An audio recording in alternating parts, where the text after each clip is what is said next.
CDS की तैयारी college के साथ में कैसे मैनेज करें, ये कमेंट लगातार हर वीडियो में कहीं ना कहीं हमको देखने को मिल रहा है। तो बेटा आज मैं तुम्हें बताने वाला हूं वो साइंटिफिक तरीका इसलिए क्योंकि साइंटिफिक तरीका प्रैक्टिकली पॉसिबल है। ठीक है, तो वो प्रैक्टिकल तरीके की बात करेंगे हम कि अगर आप इसको फॉलो करते हैं तो डेफिनेटली आपका एग्जाम क्वालिफाई होगा, और अगर आप इसको फॉलो नहीं करते हैं तो आपके फेल होने के चांसेस बढ़ जाते हैं, और अगर आप पास भी हो जाते हैं तो आप कट ऑफ तो क्लियर कर ले जाएंगे, बट रैंक में हो सकता है कि आप मेरिट आउट भी हो जाए। ठीक है, तो without wasting any further time बेटा स्टार्ट करना शुरू करते हैं।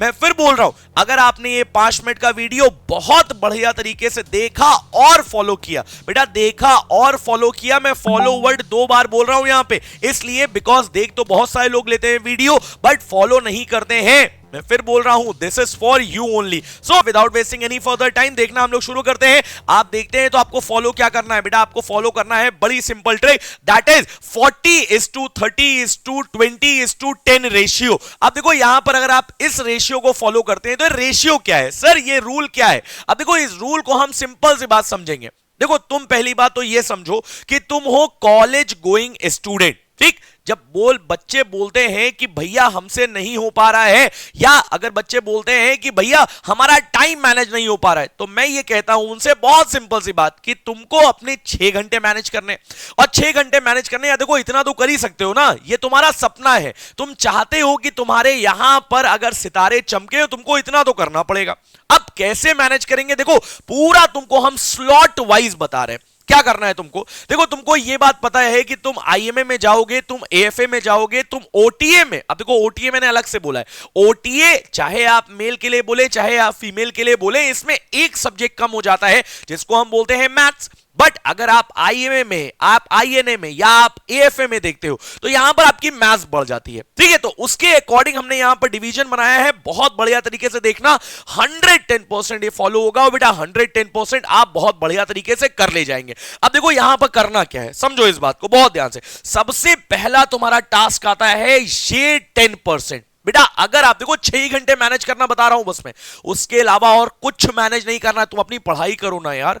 ठीक है, तुम्हारा ग्रेजुएशन भी तो चल रहा है साथ साथ में, तुम सेकेंड ईयर में हो, तुम थर्ड ईयर में हो, और बेटा थर्ड ईयर वाले बच्चों में तो और दिक्कत है। क्या दिक्कत है, क्योंकि उनको अपना एग्जाम पूरा मतलब एग्जाम जो नॉर्मली ग्रेजुएशन के चल रहे हैं वो तो देने ही देने, उसके साथ साथ उनको स्कोर भी अपना इंप्रूव करना है, उसके साथ साथ सीडीएस की प्रिपरेशन भी करनी है। सेकेंड ईयर वालों के लिए थोड़ा सा अच्छा हो जाता है कि उनके लिए टाइम बच जाता है। ठीक, देखो यहां पे अब देखो 10% की बात करते हैं तो ये 0.6 आवर्स है, मतलब आधे घंटे की आप बात कर रहे हैं, आधे से लगभग आप 45 मिनट की बात कर रहे हैं। बेटा ये आपको कब निकालना है, ये आपको निकालना है मॉर्निंग में। अब देखो ये मॉर्निंग में आप कैसे निकालेंगे, अगर मैं बोल रहा हूं कि भाई अगर तुम 6 बजे सो के उठ रहे हो तो इतना करो, अपने ऊपर रहम करो कि तुम 6 बजे के बजाय कब उठ जाओगे बेटा, तुम उठ जाओगे 5 बजे। ठीक, 5 बजे अगर तुम उठ गए, बहुत सिंपल सी बात प्रैक्टिकली बता रहा हूं मैं, कोई भागने वाली और कोई ब्लफ देने वाली बात नहीं कर रहा हूं मैं। अगर तुम 5 बजे उठ गए, डेफिनेटली तुम्हारे पास 1 घंटे का टाइम बढ़ गया, और इस 1 घंटे में तुमको करना क्या है, सिंपल सा काम करना है बेटा, ये तुम्हारी इंग्लिश को इंप्रूव करेगा। और आपको पता है कि ओटीए में इंग्लिश के आते हैं 120 क्वेश्चन, और सेम एज चाहे आप आईएमए में, चाहे आप आईएनए में, चाहे आप एएफए में, सीडीएस के जितनी भी विंग्स हैं अगर आप सब में देखेंगे तो एक मोस्ट कॉमन चीज है दैट इज इंग्लिश, और उसका एक मोस्ट कॉमन पार्ट है जिसको हम बोलते हैं बेटा कॉम्प्रिहेंशन। और कॉम्प्रिहेंशन कैसे इंप्रूव होगा, कॉम्प्रिहेंशन इंप्रूव होगा, सुबह सुबह उठे हो, तुम रहते हो हॉस्टल में या तुम रहते हो घर पे, बेटा एक मोस्ट कॉमन चीज है जो सबके घर में आता है, that is known as newspaper. और न्यूज़पेपर क्या करना है बेटा, न्यूज़पेपर की आर्टिकल्स पढ़ने हैं। आर्टिकल्स कैसे पढ़ने हैं, देखो तुमको पढ़ने हैं द हिंदू के एडिटोरियल्स, और द हिंदू की बात नहीं कर रहा मैं, अगर तुमको द हिंदू लग रहा है टफ तो बेटा द हिंदू के बजाय इंडियन एक्सप्रेस पे आओ, अगर तुमको इंडियन एक्सप्रेस भी टफ लग रहा है तो तुम हिंदुस्तान टाइम्स पे आओ। देखो अगर तुम्हें हिंदुस्तान टाइम्स भी टफ लग रहा है तो इन दोनों के बीच का आप टाइम्स ऑफ इंडिया ले सकते हैं। देखो मैंने तुमको ऑप्शन ही बता दिया यहां पे, अगर आप न्यूज़पेपर कर लेते हैं तो पहली बात तो आपका कॉम्प्रिहेंशन सेक्शन कंप्लीट हुआ, और दूसरी बार आपका बेटा कंप्लीट हो जाता है that is known as what, that is known as vocabulary. बेटा मोस्ट इंपॉर्टेंट दो सेक्शन आप पे कंप्लीट हो रहे हैं इंग्लिश में, और मैं फिर बोल रहा हूं आपको ये एक दिन की बात नहीं है, ये आपको रेगुलर करना पड़ेगा। ठीक, अब देखो जब तुम सुबह सुबह तुमने न्यूज़पेपर कर लिया, तुम्हारा 10% टास्क कंप्लीट हो गया। अब 10% टास्क कंप्लीट करके तुम कॉलेज जा रहे हो, तो तुम्हारे माइंडसेट में क्या है, 10% टास्क तो मेरा कंप्लीट हो गया। अब तुम पूरे दिन एनर्जेटिक रहोगे, क्यों? क्योंकि तुम 10% टास्क कंप्लीट कर चुके हो। ठीक है, अपने अंदर से तुमको पॉजिटिविटी लगेगी, और भाई तुम निकलोगे गलियों से, तुम्हें गलियां जो है वो सिंगापुर की गलियां लगेंगी। समझ में आ रही बात? क्यों? क्योंकि तुमने टास्क कंप्लीट किया, अपने ऊपर तुमने जीत लिया है एक चीज कि तुम जो 6 बजे उठते थे वो तुम उठना शुरू हो गए 5 बजे, और 5 बजे उठने के बाद तुमने टास्क भी कंप्लीट कर लिया। अब देखो क्या करना है भाई, कॉलेज से आते हो तुम कितने बजे? कॉलेज से आते हो तुम लगभग मान लेते हैं 5-6 बजे। अब देखो 6 बजे के बाद भाई साहब 7 बजे तक आप जो भी करना है आपको आप कर लीजिए। 7 बजे के बाद जितना मैं टाइम बोल रहा हूं अपनी प्रिपरेशन को डेडिकेट करिए। अब देखो करना क्या है बेटा, आपको यह बात पता है कि 3 पेपर होते हैं। अगर आप आईएमए के लिए जा रहे हो, अगर आप एएफए के लिए जा रहे हो, अगर आप आईएनए के लिए जा रहे हो, बट 2 पेपर हो जाते हैं अगर आप ओटीए के लिए जा रहे हो। और सबसे बड़ा दर्द जो है वो क्या है बेटा, वो है जीएस का।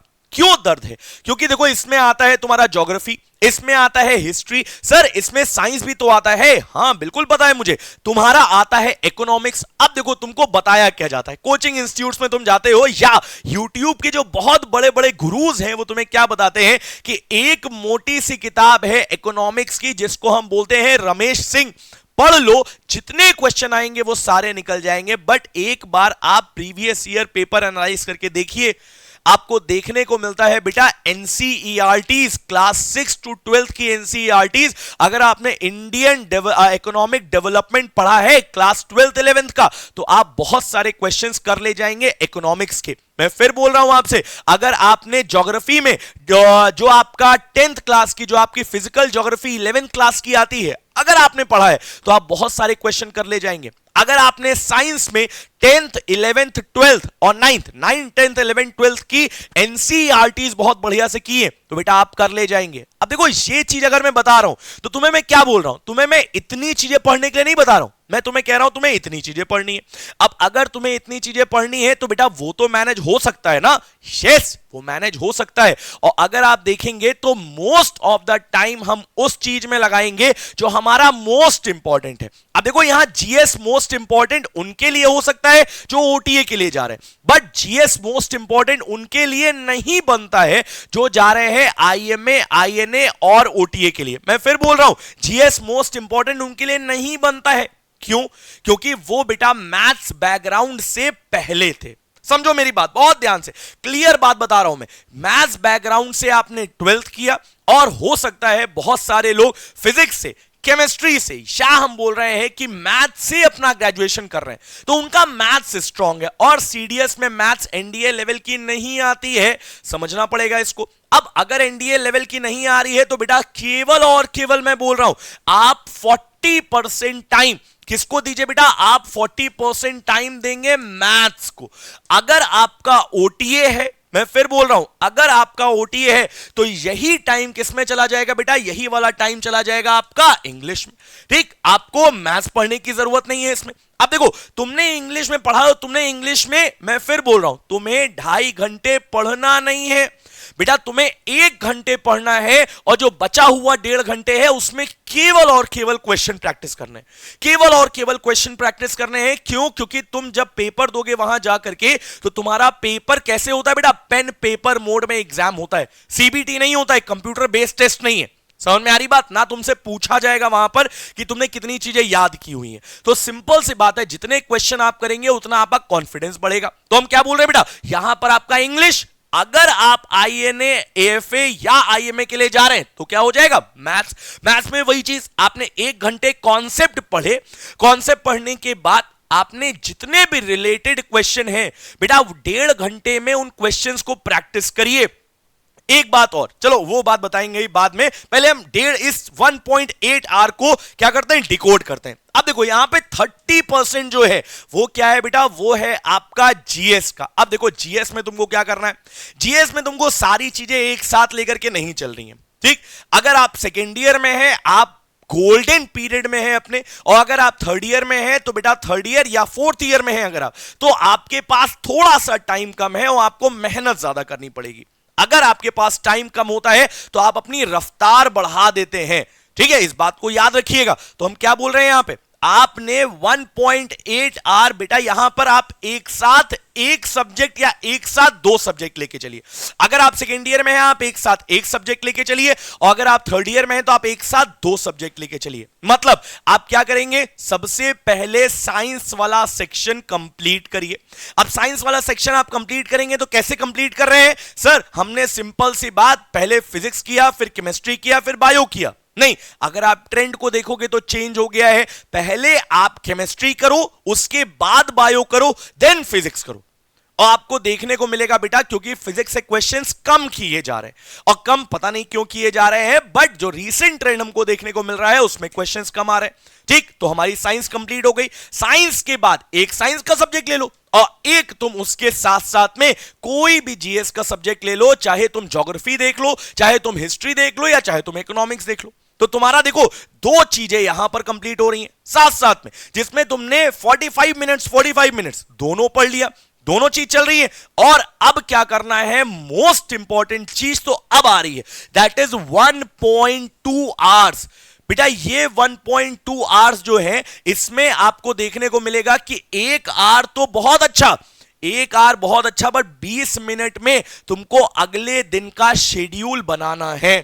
ठीक, अब एक आवर में तुम क्या कर रहे हो, एक आवर में तुम जितनी चीजें तुमने पढ़ी हैं उतनी चीजें कोशिश करो कि तुम शॉर्ट नोट्स बनाते जाओ, और तुम रिवाइज करो उसको, मल्टीपल टाइम्स रिवीजन करो। मैं तुमसे बोल रहा हूं, ईट लेस च्यू मोर, खाओ कम चबाओ ज्यादा। जितने क्वेश्चंस प्रैक्टिस कर सकते हो उतने क्वेश्चंस प्रैक्टिस करो, और इसके बाद आप देखेंगे तो आपके पास जो टाइम बच रहा है बेटा, पहली बात तो इतना करने के बाद तुम्हारे पास टाइम नहीं बचेगा, बट अगर तुमको लग रहा है कि तुम्हारे पास टाइम बच रहा है तो बेटा नेक्स्ट डे की अपनी स्ट्रैटेजी को प्रिपेयर कर लो। और अगर तुम स्ट्रैटेजी प्रिपेयर करते हो तो बेटा नेक्स्ट डे तुम्हें पता होता है कि तुम्हें करना क्या है। तुम्हारे पास ब्लैंक फेज नहीं रहता है कि तुम्हारे पास ये है कि तुम्हें पता नहीं है करना क्या है, और दूसरे दिन हम उठे और फिर हम कह रहे हैं कि चलो ये कर लेंगे, ये कर लेंगे, ये कर लेंगे। ठीक, you are going a very strategic way. आप बहुत स्ट्रैटेजिकली अपनी तैयारी भी करेंगे और बहुत स्ट्रैटेजिकली आप एग्जाम क्वालिफाई भी करेंगे। अच्छा, एक चीज और, जब आप इतनी सारी चीजें देखते हैं, देखो ये तो हमें समझ में आ गया कि सर यहां से लेकर के यहां तक सारी चीजें समझ में आ गई हमको। हमने इंग्लिश भी कंप्लीट किया, हमने इंग्लिश की वोकैबुलरी भी कंप्लीट की, वोकैबुलरी के साथ कॉम्प्रिहेंशन भी कंप्लीट किया। देन हमको देखने को मिल रहा है कि हमने मैथ्स भी किया है, और मैथ्स के साथ अगर हम ओटीए वाले हैं तो हमने यहां पर इंग्लिश, और अगर आपने देखा यहां पर तो आप जीएस भी कर रहे हो, उसके बाद आप लगातार उसका रिवीजन भी कर रहे हैं। तो बहुत सारी चीजें इसमें तैयार हो गई, बट इसके बाद आप देखोगे तो आपको एक मोस्ट इंपॉर्टेंट चीज पता होनी चाहिए, that is the trend of examination, the cut off. और बेटा कट ऑफ बहुत सिंपल है, बहुत सिंपल है। पहली बात तो आपको हर एक पेपर में आपको 20% मार्क्स क्वालिफाई करने ही करने हैं, अदरवाइज आप क्वालिफाई सेक्शन नहीं कर पाएंगे। दूसरी बात यहां पे क्या देखना है बेटा, अगर आप आईएमए की बात करते हैं तो आईएमए में 130 से 145 आपको देखने को मिलेगा, 120 से 135 आपको देखने को मिलेगा, 140 से 160 और यहां पर 100 से 120। बेटा जब इतनी बातें आप देखते हैं तो यहां पर ओटीए वाला, चाहे आप मेल के लिए देखो चाहे आप फीमेल के लिए देखो, ये बहुत अच्छी अपॉर्चुनिटी देता है। अगर आपकी मैथ्स किसी तरह से मैं कह रहा हूं टफ लग रही है आपको, then please go for OTA, because OTA आपको बहुत अच्छी अपॉर्चुनिटी देता है। अगर आप मैथ्स बैकग्राउंड से नहीं है, या अगर आपकी मैथ्स उतनी ज्यादा अच्छी नहीं है, आप मैथ्स में कंपीट नहीं कर पाते हैं, तो डेफिनेटली गो फॉर ओटीए। ठीक है, तो देखो यहां तक मैंने तुमको सारी चीजें बताई, आप कैसे अपना टाइम मैनेज कर सकते हैं, आप कैसे खुद को मैनेज कर सकते हैं। मैं फिर बोल रहा हूं आपको, बहुत इंपॉर्टेंट है खुद को मैनेज करना, एंड एवरीथिंग इज हियर। अगर आप अपने आप को या अपने ब्रेन को कंट्रोल कर पाते हैं, then definitely you will succeed in whatever be the thing you are doing. ठीक है, तो चलिए बात करते हैं नेक्स्ट टर्न पे कुछ मोस्ट इंपॉर्टेंट थिंग और कुछ बहुत ज्यादा इंपॉर्टेंट चीजों के साथ में। Thank you so much. जय